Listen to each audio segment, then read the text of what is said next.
Welcome back to Big Fish in the Middle Kingdom. I am Brendan Davis, your host, and this week's guest is Chelsey Mark. He is a very interesting guy. He's from this family of actual Canadian legends. His father is a long-term member of Parliament, retired now. His grandfather helped to build the railroads, and Chelsey has been in China for 18 years, though. His father and grandfather are from China, and his mother is from Canada. And so, as he says here in the interview, though, he moved here as a boy, but living here really made him a man. He started in music, and he got a bit known from that, but then he became a really big MC. From 2007 to 2012, he was the official host of the NBA China show, which really exposed him to a whole huge world of people, and he has done seemingly hundreds of really great high-profile interviews and entertainment gigs, whether it's hosting, singing, dancing, acting, rapping, playing an instrument, doing comedy, or leading motivational events. In terms of public performance, there isn't that much that Chelsey hasn't done, and I imagine he will be very successful in basically everything he does next. Not to jinx him, I hope so. Now, as I mentioned, one of the things that Chelsey does is stand-up comedy. He does it very well. That's how we met at this open mic a few weeks back, and I thought he was hilarious. I've seen him around a few times before, but we got to talking afterward, and that's how we ended up on the show. In case you don't know this or have not heard this elsewhere, English language Western-style stand-up comedy is becoming very popular here in China. We've had a few past show guests, of course, who are big in this world, and on a personal note, it's a lot of fun for me to be around that scene and really watch it bloom here. It reminds me of the LA alt comedy scene of the early to mid 2000s, and I was in and around that. I got to watch or meet or get to know to different degrees pretty much everybody from local fixtures to people who became stars in the future. I spent a lot of time with guys like Greg Lobb, who I produced my first feature film with. I saw him and his partners Tom Sharp and Paul Hopkins just kill it week after week. They're still three of the funniest guys I've ever heard. They actually co-created several live shows that ran at the original Upright Citizens Brigade Theater on Franklin in LA when there was just the one UCB, along with Chris Hardwick, who you may know from Nerdist and his empire that he built there. There was a show called At Midnight that's heavily informed, I'll say, without any credit, I will add, from the show that they did called The Rotating Talk Show. There are also all these people like Maria Bamford, Natasha Leggero, Melinda Hill, who've all become pretty well known, as well as cult legends like Eddie Pepitone, who I stay in touch with. And there are a handful of these people who are already breaking into the mainstream around, like Zach Galifianakis. But as I see the different shows here and occasionally pop up at one myself when I can get the nerve up, I've been remembering what it felt like to really watch people try stuff out, sometimes failing, sometimes flying, but always provoking thought. And I think about how great it is that that impulse is alive and well here in China too. This episode of Big Fish in the Middle Kingdom is brought to you in part by our sponsor, Stackry. Stackry is the global leader in international parcel forwarding from the U.S. to anywhere in the world. The way it works is that you shop at any U.S. retailer, have your packages shipped to your Stackry address, and once everything has arrived, Stackry consolidates your stuff and ships it to you anywhere in the world, even China, saving you up to 80% of the shipping costs versus shipping things directly from the store. Stackry provides free storage, same-day consolidation of your packages, and a tax-free U.S. address for you to use, so you also save on sales tax. I actually have my second Stackry story in progress right now with packages arriving at the warehouse, and soon enough they will be on their way to me here in Beijing, all wrapped up in a bow and one packs. Well, not a bow technically, it's a cardboard box, but you get the idea. But it's easy to start your very own Stackry story today too. Sign up today via the link in the show notes and use the offer code BIGFISH at the checkout. That is BIGFISH, all one word, at the checkout. Not when you first create an account, but when you're ready to buy something and send that stuff to save 10% off your first shipment. All right, don't forget that links to everything are in the show notes as always, but now please enjoy my interview with Chelsey Mark.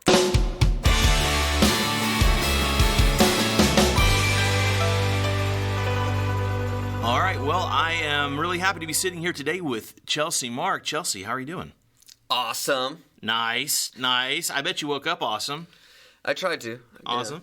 Yeah. Speaking of awesome, what's awesome is that Chelsey Mark is not even your whole name. That's like half your name. I don't want to mangle your Chinese name. Okay. Well, I'll try. Well, I can give you my English name, full name, is Chelsey Lee Mark. And then my Chinese name is Mai Xiaolong. That's what I was going to say. So, Mai Xiaolong. Yeah. Okay. Long goes up, second tone. Long. Okay, long. Yeah. Okay, Dragon. Cool. Nice. Very cool. So, I know a lot of the answers to this because I've done my homework, but for the sake of the audience, give us the short version, which will be hard, of who you are, where you're from, and for you, why China, and then we're going to unpack it, and I know it's quite a story. Okay, I've been in China for 18 years. I'm Canadian. My dad's Chinese. He was born here from, we say, Guangdong, Canton. My mom's Canadian. Been here for 18 years, a professional MC, professional actor, professional speaker, and on the side I have my own little company that kind of supports everything I do as an artist, and that's basically a long story short. So, in terms of when I first met you, I mean, I don't tend to think about it so much, honestly, but I met you. I've seen you do comedy a few times, and I've ventured out a couple times myself now. So I saw you the other day at a comedy show. That's how we started talking about doing this. And so, you seem like a Western guy in China to me. So I'm interested. First of all, what was were you keenly aware of the Chinese aspect of your heritage prior to moving? Was that something that you always felt really close to and wanted to be more in touch with, like in terms of physically residing? Well, I can tell you the real reason I'm here, from the year 2000. So my dad was a member of parliament in Canada for 14 years. So my dad being Chinese, he did a lot of great things protecting minorities, not only Chinese but other people as well, other cultures. Where I'm from was the Ukrainian capital of Canada. Wow, okay. 90% of people are Ukrainian, so he's done a lot of stuff in government, but he was, I don't want to say he's a hero to the Chinese in government, but basically he was for 14 years, and then after he retired, during his state, I'm like, I don't know anything about my culture. I can't speak Chinese, I don't know where my dad's from, and he's like this, kind of like an icon, so that was the reason I came, and then another long story short, 18 years goes by and I'm still here. Well, and from looking through your biographical material, I saw that I believe it was your great-grandfather also has a pretty significant role in Canadian history and Chinese migrants especially. Can you tell us about that? So for people who don't know, the Underground Railroad in Canada was built by basically Chinese, all Chinese. And my great-grandfather also worked on the railroad. And so the story between my great-grandfather working on the railroad and then my dad becoming a politician, a member of parliament, and then me coming back to China is kind of this strange twist on a story. Well, that's why I wanted to bring it up, because it seems like, just as an outsider, just getting to know you and looking in, it seems like this is kind of a closing of a circle here for you to come back here. What were your conceptions of China prior to making the move? I mean, you've been here a long time, so I'm asking you to get in the Wayback Machine. But what was it? What did you expect when you first kind of set off, and then what did you find? Well, when I came here in 2000, most foreigners only knew a couple things about China. One, Bruce Lee. Maybe two, Jackie Chan. Nice. And literally, the funny thing was, before I came here, my friends are warning me, like, Chelsey, man, you be careful over there, bro. I'm like, why? He's like, they all know Kung Fu. I'm like, be careful what you say, man. I'm like, all right. And then I get here. First year, I was an English teacher in Zhangjiagang. And then high school kids, I'm all excited. I'm like, oh, maybe I'll pick up some Kung Fu here, right? I'll teach you English. You teach me some moves, right? Yeah. And I'm like, Kung Fu? They're like, no. I'm like, what can you do? I'm like, I can play ping pong. Literally, everyone can play ping pong at a nice level. Yeah. No one knows Kung Fu. That's right. Well, and of course, Jackie Chan's he's a Hong Kong guy, isn't he? Yeah. And of course, Bruce Lee's from California, so I think that kind of punctures that narrative a little bit. Well, and I get that you're a naturally funny guy, but have you always been outgoing, or is this something that you kind of, without getting into my story too much, I mean, I sort of forced myself to be more extroverted against my own tendencies to be very interior as a coping mechanism, but have you always been you're the persona you have? I mean, I experience you off mic as, thoughtful, quiet guy who has bursts of humor, but you're not like obviously a comedian persona walking around your daily life. What's kind of your disposition towards the world? I would say now that I've grown up, a little bit older, and I like to reference the Jim Carrey videos that he's been doing lately. Because Jim Carrey, he really put the split between being an avatar in real life, the Jim Carrey avatar in real life, and the real Jim Carrey. So that has a lot to do with me as well. So growing up, I've split. I used to be that avatar of Chelsey. Like, people, when they think of Chelsey Mark, they're like, wow, jazz hands and performing. Right. Because that used to be the full-time avatar. But as you get older, you learn that that's not what people want. You can't be that avatar all the time. So now I pick and choose when that avatar comes out. For example, you said to cope with people or even coping conversations. When the conversation gets boring, I'll throw the avatar. The avatar of Chelsey Mark will come out just to lighten it up and then come back to the calm down version. So you found a balance now that you're in your advancing years. Yeah. Okay. And I'm making a small reference to the fact that you did a bit on your comedy show that you're turning 40 basically around the time this is coming out. So yes, I'm turning 40. Well, I'm 50, so I can so don't worry. Yeah, but turning 40 for me is a great thing. You know? I've got no complaints. It's only gotten better. So I got myself off track, but you know what? I'm going to not edit it because this is reality, folks. This is how we do it. I am wondering about how to say this in a way that doesn't make you feel embarrassed or uncomfortable. But you're kind of famous here. You're pretty well known. I mean, you're a very successful MC, presenter, host, performer, actor. Can you, in a way that you're comfortable with, kind of summarize this for people? So that people. The show is about 1/3, just so that you know. The show listeners are about 1/3 China people, roughly 1/3 U.S., and then 1/3 kind of everywhere else. Yeah. So some people are tuning in to this because it's you, and some people are just going to get to know you. So for the sake of 2/3 of the people, can you kind of fill us in? Okay. Well, I'm trying to figure out my a relatable figure of fame in the West that I could be comparable to. Well, I like a lot of your firsts. I mean, I made some notes, and I'm going to butcher it if I try to do it from memory. But I believe the first bilingual presenter and host. You have a lot of things like that because you've been here a while. Yeah. And it seems like you probably pioneered some of those gigs in a way that we kind of take for granted now. We see maybe a mixed race or maybe a straight up Laowai, with no ethnicity of China in his family tree, but who's up on the Spring Festival Gala. But it seems like you were one of the first people doing that stuff. Yeah. I'll fill people in. The first thing I did was I came here with the idea like I'm gonna be a rock star. That was the first thing. And I was a musician first. I went on all these things. And there was a really popular show back in 2005 called The Star Road, which is in Chinese is Xingguang Da Dao. And that put me out, got me out. Okay. And then the biggest thing for all foreigners, and for me as well, that jump-started my MC career was I became the official host for the official NBA program in China. Right. And which is... That's huge. Yeah. That's huge. So from 2007 to 2012, I was that host. They actually canceled the program in 2012 because NBA just didn't need it. Like, why are we pumping money into a program that people give us programs for free?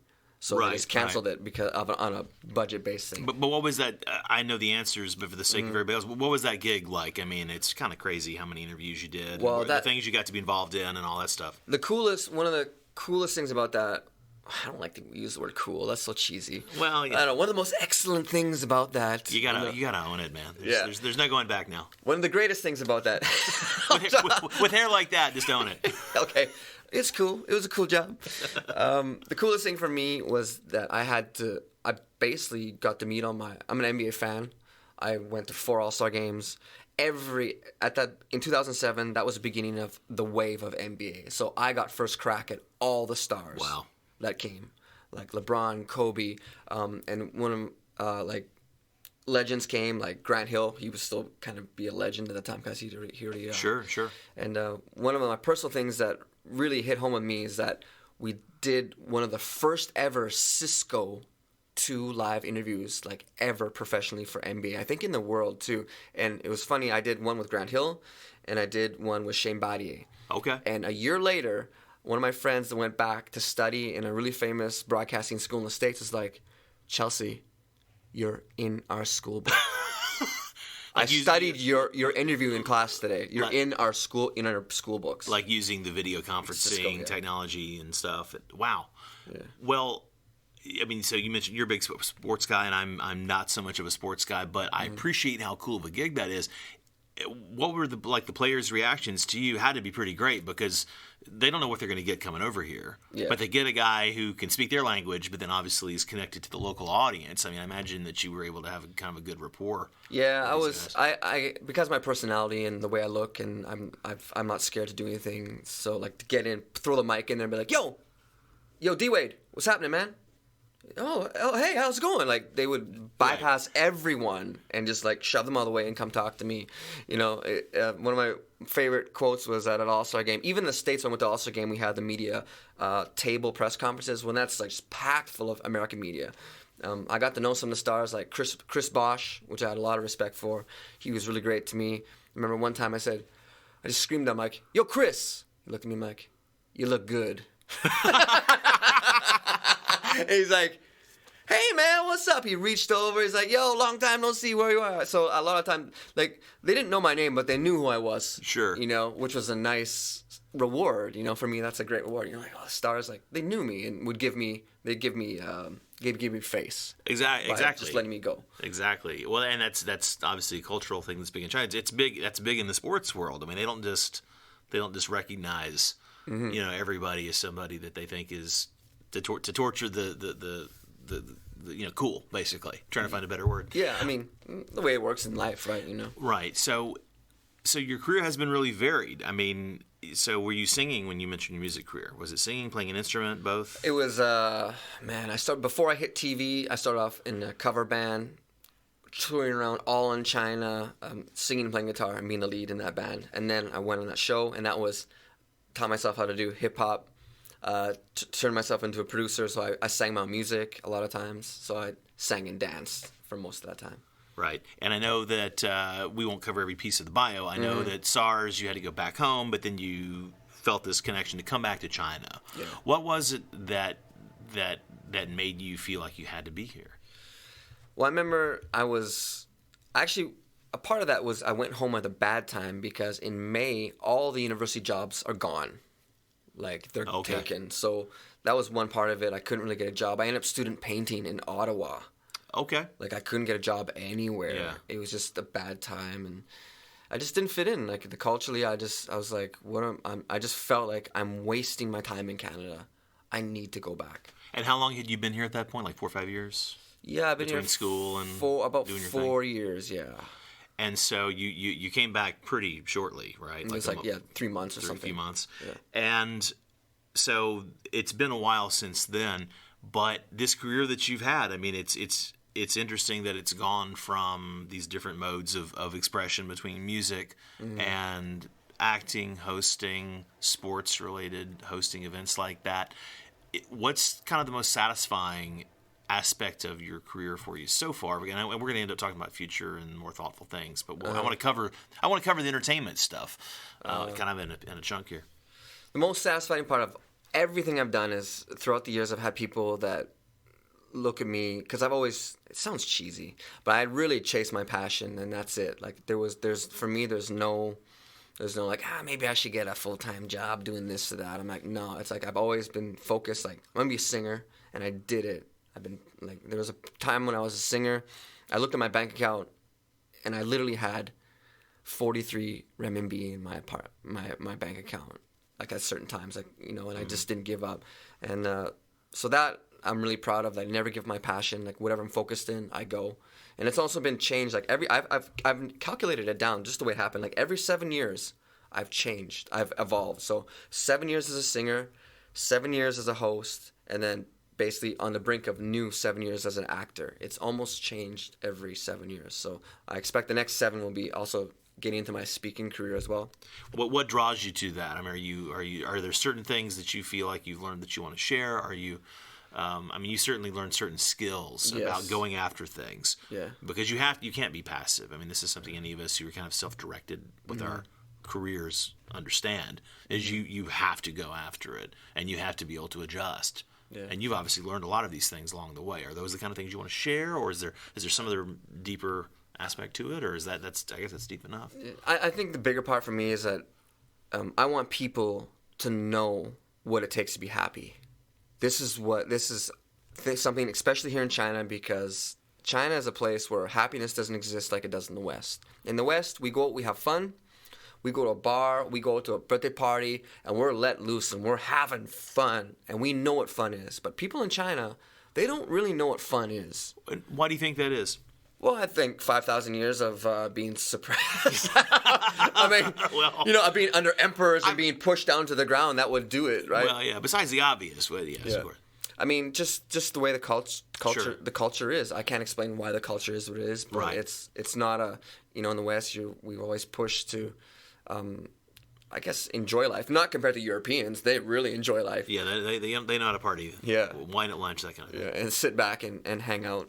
But Chinese are always just the way they are right now. It's just all about money, getting getting a car, getting a house, getting married, having a kid, and buying stuff. Man, literally, like, I don't know. It's kind of a black hole in terms of fun and happiness here in China at the moment, from what I see.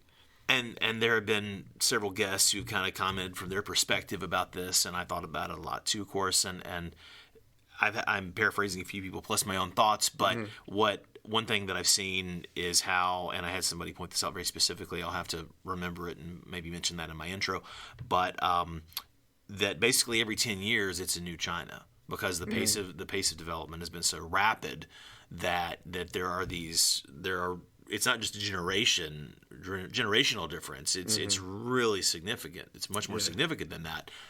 And so the effect is people who are 20 or more, even 30 years separated just they're not even in the same universe anymore. Yeah. And so it's interesting that now this current generation, now that China's as open as it's ever been, and trying to catch up with, trying to attain what they can. So many people are grabbing at everything they can, and the hard work is impressive, but I think you've keyed into something really important, the idea of being able to have fun and have perspective, and enjoy it. And another thing is, so my goal of all these motivational speaking and these workshops that I'm doing now is to allow people to let go and have fun, and especially as adults. Because as adults, even in the West, adults have there's very few opportunities to have fun and let go. So these workshops I do is like, basically my workshops are based, I shouldn't say this, but they're based on, in February I went to LA, and I took a 2-week course for the Upright Citizens Brigade, which is one of the most biggest improv franchises in the world. We got a lot of UCB friends. Yeah, and that course changed my life. Yeah. The power. My workshop now is called The Power of Yes, and everything to do with improv has to do with saying yes and going with the flow. Yeah. Yeah. So this is my workshops is about, and we just have a lot of fun. And so my basic goal is to let people have fun and realize that hopefully. It's a deeper thing about, how do I get them to know what fun and happiness is, but to start them on that path. Well, I wouldn't ask you to do the performative version because we're two guys sitting at a table in a studio. But what do you think it is? I mean, what are some? Can you highlight some of the things people need to work on? Like how do you? Because I have issues with this. I'm so focused on work and building my own little, would-be empire that I love what I do, but there is the idea of there was a thing in the press this last week about Jeff Bezos talking about like work-life balance is a fiction. It's more of a continuum and a circle, and I can relate to that, but sometimes to my detriment. And how do you encourage people to have more fun? Well, for the basics of my workshop is just saying yes, or even thinking about saying yes to anything in your normal day life, and changing. You always have to change. Like, you always have to try new things. So if you want to try new things in your mind, you have to say yes, or else you're not going to go. So just from the little things I tell people on this worksheet I do, like little things like, okay, this week your homework is to watch a new movie. Simple as that. Okay. Go to a new restaurant. Take a new route to work. Anything to switch up your lives. And you just need to do one little thing a week. And you'd be surprised how many people don't watch new things. This is true. They will watch the same movie over and over again, or say the same TV series. They just won't try new things. So just tweaking yourself, little things, one by one. Or if some guy says, hey, if he said, Chelsey, let's go for lunch. I'm like, cool, we'll go tomorrow. What time? Right. Like, which I loved, actually, and I'll use the example because we were chatting after the show the other night, and again, having been aware of you to a degree, and enjoyed your set and talking a bit, and I'm like, you're a perfect guest for my show, and told you a little bit about it, and we had some common friends there who you knew it wasn't a joke, I guess. But I mean, there are a few people like Jennifer's been on the show. Jennifer's my second guest, and people you know and like and respect that could validate it. But you quickly said, "Great," when was set it up. And I'm like, awesome. And next day we chatted and we nailed this down, and here we are. Yeah, part of my philosophy. So I think it's in action. It's good. So if I can get people to even change one thing their day in a life, if I can get people to change one thing a week, to open them up to say yes and do something different, my goal's accomplished. Nice. In terms of who your audience is for this, how are you? Are you actively marketing this as a product right now, or is this something? I mean, you've done some of it, but has it been ad hoc, or are you kind of on a mission that you're getting the word out and you're pushing this? I'm on the word of just doing the workshops right now, getting out, doing them as much as I can. But my future goal, because I know my market, which can help the most people, is to, for example, you have a Chinese company, or any company. Chinese companies are so huge, and you could go to work every day and never talk to anyone that's outside your cubicle. Right. So my goal is to take this product and teach it to everyone in the company, but everyone in that class, like 15 is the ideal amount of people. Take one person from each department and put them in there, so they can spread it around their world. Yeah, and it's amazing. I did this for the communications university at the graphic design. Like the department, or no, for the students that are involved with NYIT, New York Institute of Technology. Okay. Strangely enough, and this is one of the most gratifying things was these students have been together for 8 months. Through my workshops, this was the first time they had talked to anyone else besides one or two friends in their class, and They told me that straight up. Really? So this was like a huge gratifying thing. So you're using the training from like UCB and like improv games and things like that to get people to come out of their shell and to have to interact with other people. Yeah. And giving them scenarios where they have to think on their feet and not be complacent, not be in the roles that they play day to day, that sort of thing. Yeah, and we just went, and a lot of it is not group work, one-on-one, like in the group. So you can't hide. Like, you have to talk to someone, Right. And we switch it up so that, like, if everyone in that class, they made 5 new friends in that class from 1 hour, So this is what I want to do for Chinese companies, to bring Chinese companies, the community, to build a community together. Because that way, no matter how much you like or dislike that person that you did that workshop with, the next time you see them in the hallway, you're going to say hi. Exactly. And then things start from there. Well, even it obviously should have business benefits that are maybe more intangible until someone is able to identify that those people became friends in this thing. But just the enjoying their life. Yeah. Your primary mission is already a success if you've gotten them to be talking and making more friends and being outgoing. Yeah, and it makes their life more enjoyable. Like, right. The more friends you have, the better. Like, and you think about it. You've seen it. People here go to work and walk through the door with their earphones on, walk to their cubicle, order lunch. It gets here, they do their work, and they go home. They literally don't even talk to anyone in a day. Well, it's not like that so much where I am here, but I've seen it. Yeah, I've seen it everywhere else in my experience of talking to all my local friends. Yeah, it's kind of amazing how different it is culturally. In terms of your comedy, right? How long have you been doing stand-up comedy as a thing, as a specific performative venture? I mean, basically, comedy. In the beginning, I was really pumped about it, but then I realized how hard comedy is, so I almost made it it's a side tool to own my craft as an MC and actor, because it makes you such a better actor and better MC just by being on that stage. And I've been doing it. Actually, this year I went to UCB. Last year, I took 3 weeks and went to LA again and enrolled in this really famous guy, and his name's Greg Dean. He actually wrote a really famous book.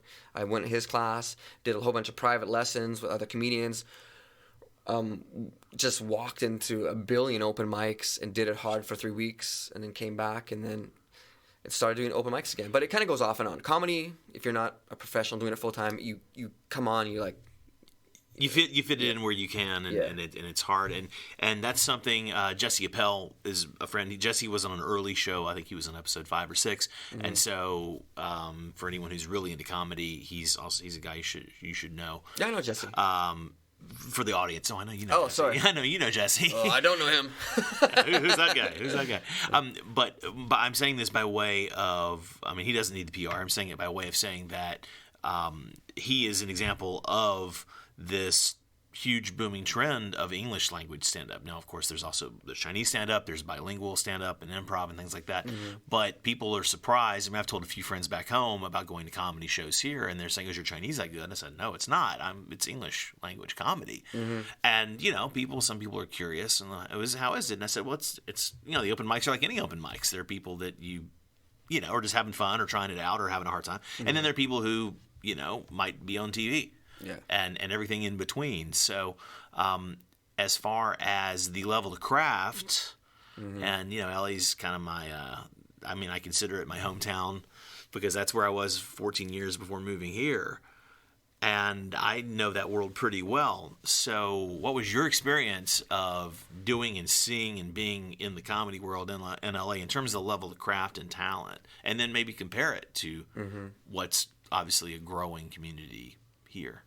I would say LA is fierce because it's like all the comedians in the world in LA. I mean, all the comedians in America flushing to LA try to make it.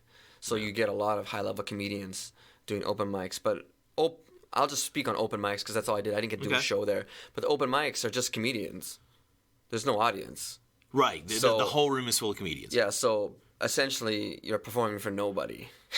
Right. Because comedians are like yourself, just trying to do their stuff and, get a feel for it. But essentially no one's listening unless you're really, really good. But the one thing I took away from LA is that, I'm fearless now. I have no fear because I know how hard it is in LA. So I come back here, I'm like, we have an audience? Like, wow. Yeah. What a gift. People are actually listening and laughing instead of, at best, at those kind of shows in LA, you might get, if you have something that's really great, you see the people like, oh, yeah.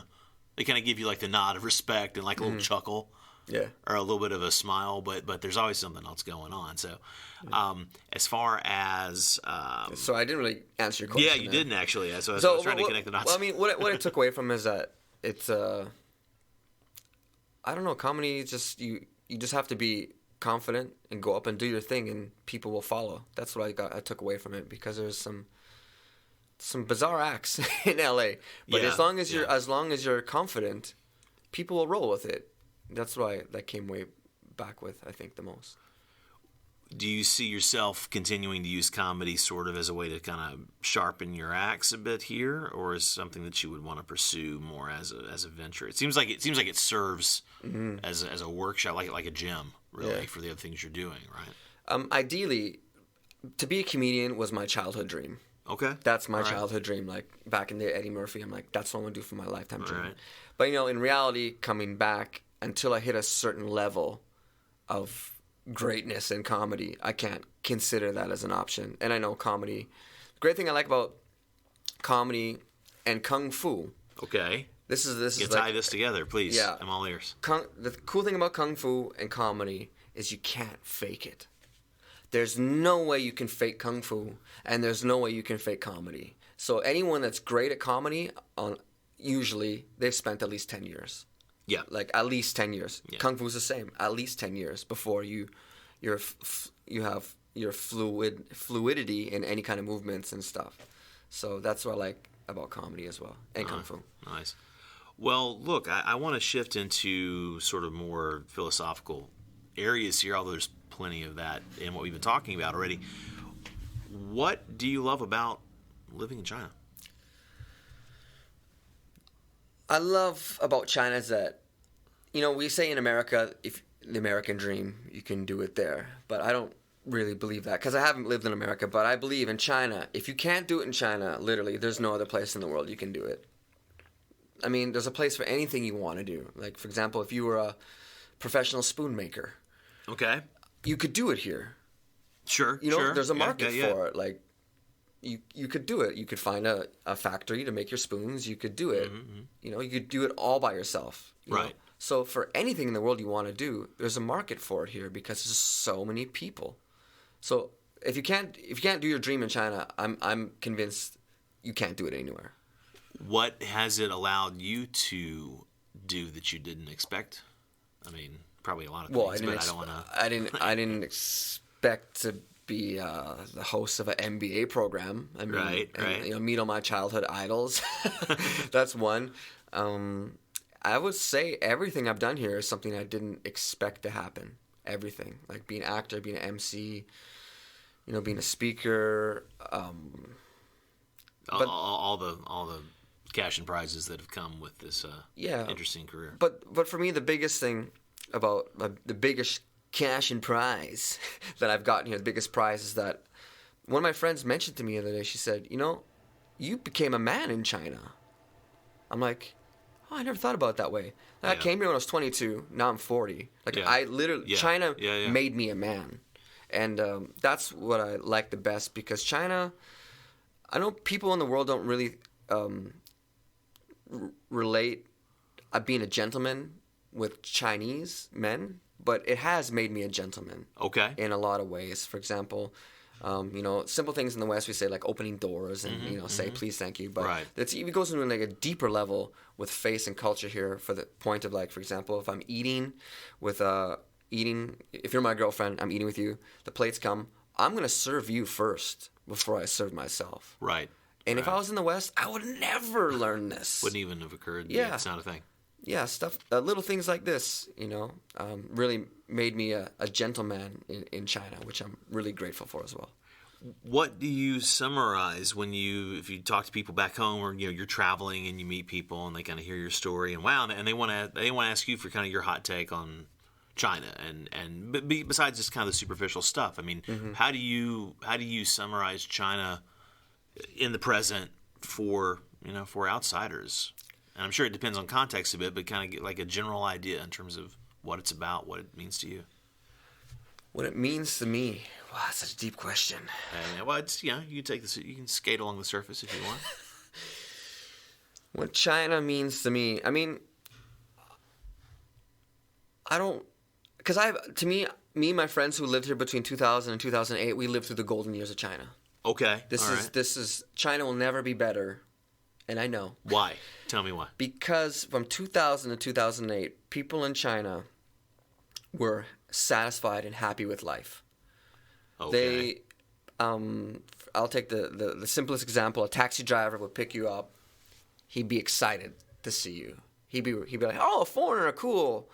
Blah, blah, blah. Yeah, let's go, you know. And besides that, they would be satisfied with life. Like, I'm a taxi driver. I'm cool. I love life. I love my job.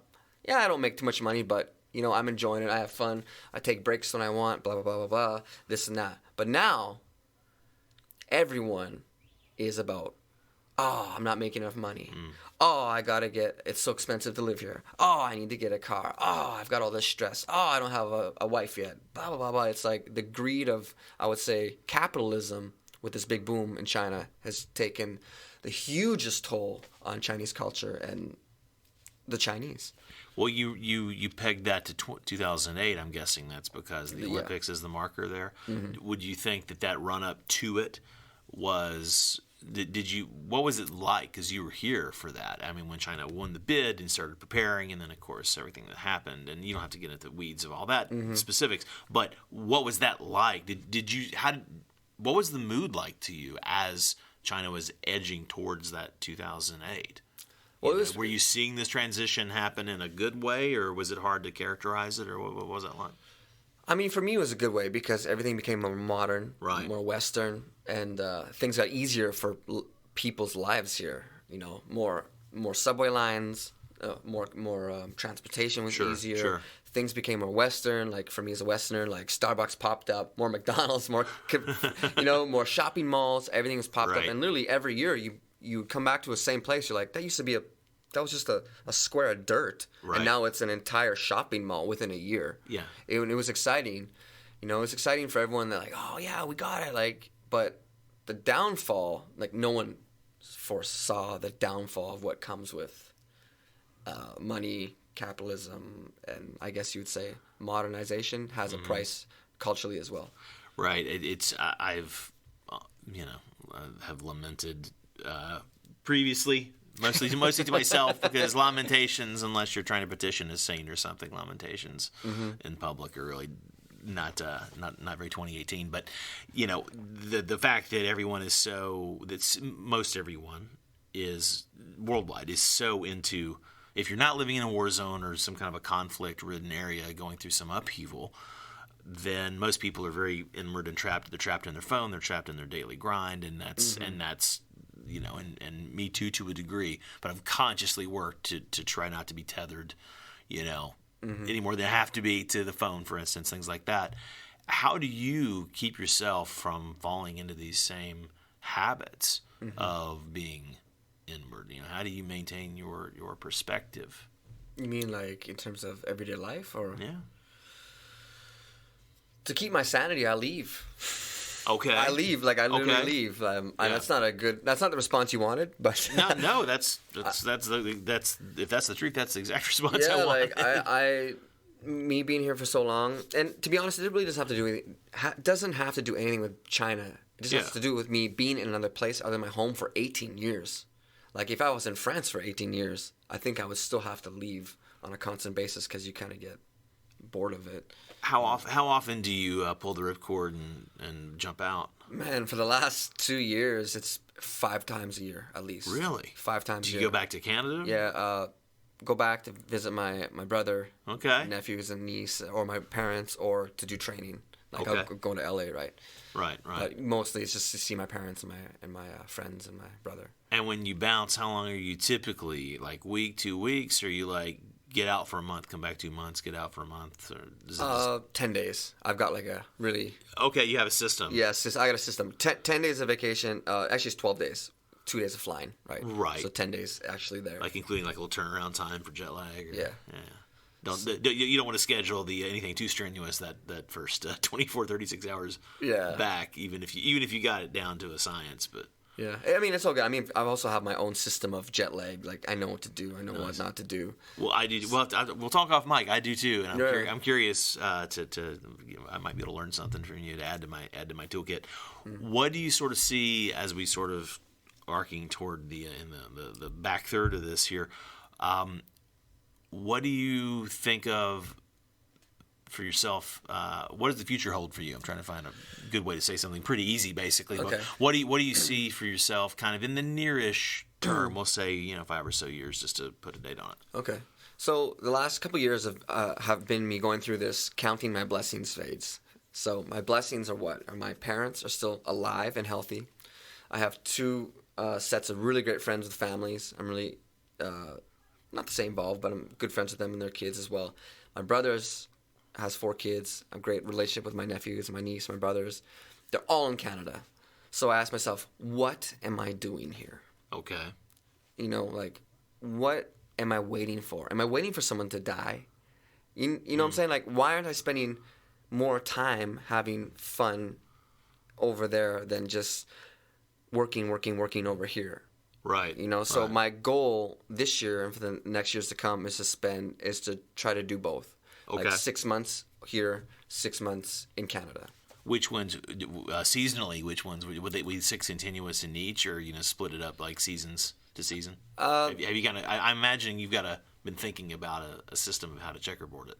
I have been thinking, but it still relies on finances and my gigs here. Sure. Like basically, I would say, the dead season's here. Ideal world would be. Yeah, the ideal world is between the winters here in Spring Festival, nothing really happens, so I'd go away. Right. But in summertime around the world, everything's happening, so that's kind of a toss-up. I don't know what's going to happen. So a lot of times I'm going to go back, and if I have a gig here that's a really nice money-paying gig, I have to come back. Of course. I'll just fly back, do it. Is there anything that I haven't sort of asked you about that you want to get into a bit?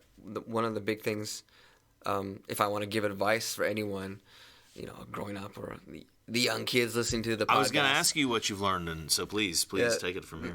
The biggest thing I found in every part of aspect of my success and failures has been my lack or possessing of the likability factor. Okay. If people like you, you're going to succeed. If people don't like you, you're not going to succeed. And a lot of times, everything comes down to, like, when I think about friends and even business partners or people I do business with, I think about this. Would I invite this person to my birthday party? Okay. Or would I invite this person to a party? Like, would he be cool? Like, would I want him there? What could he add? Do I like him? Is he a nice person? So everything, all my successes, which I'm the biggest self-help improvement guy on earth. You should see my books. This is full of self-help improvement and books like this. The biggest advice I could give to anyone is you should spend 60% of your time improving your person, becoming a professional person, and being a really genuine, grateful human being above everything, because that will exceed all of your skills, no matter what. It doesn't matter what you're in, unless you're like an IT guy. You literally have no human contact with anyone. That's the only. Well, the best IT guys, of course, have to go off and do. They have to go down the rabbit hole, and then they have to share it. They have to interface with the world to some degree. But what do you feed your head with here? Reading, writing, music. Man, I feed my head with doing goals and desires and gratitude exercises every day. Okay. Like, literally, I wake up and I write. What's your day like? I wake up. The first thing I do is I write 10 things I was grateful for the day before. Okay. That's the first thing I do. And then I go over my desires and goals and what I call the 3 thank you, thank you, thank you. All right. Everything you think about, everything you write. For example, if I write something that I was thankful for yesterday, the day we met, the day after, I was like, thank you so much for, I'm so grateful for meeting Brendan because he's a nice guy and we're going to have a great interview. Thank you, thank you, thank you. Awesome. This is the way my day starts out. 10 of those, and then I review my goals. Yeah. And then I'll do like 10, 15 minutes of meditation and then dive into my work. Fantastic. Yeah. That's nice to hear. I like that approach. Yeah. It changes you. Like when you wake up your day with gratitude, it changes the entire day. How long have you been doing that as a practice, approximately? 2-3 years. Okay. Yeah.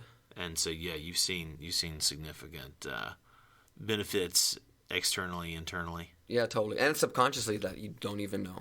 So, in terms of final thoughts for the folks listening, what would you say has been the biggest change in your life from being in China, and what would you most want to share with people, regardless of where they live? The biggest change I had, which will relate to Jim Carrey and anyone who's been really famous before.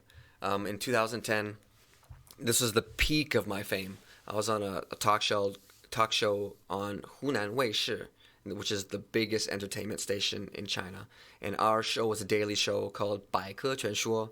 And it was a daily show talking about Chinese medicine with entertainment-wise.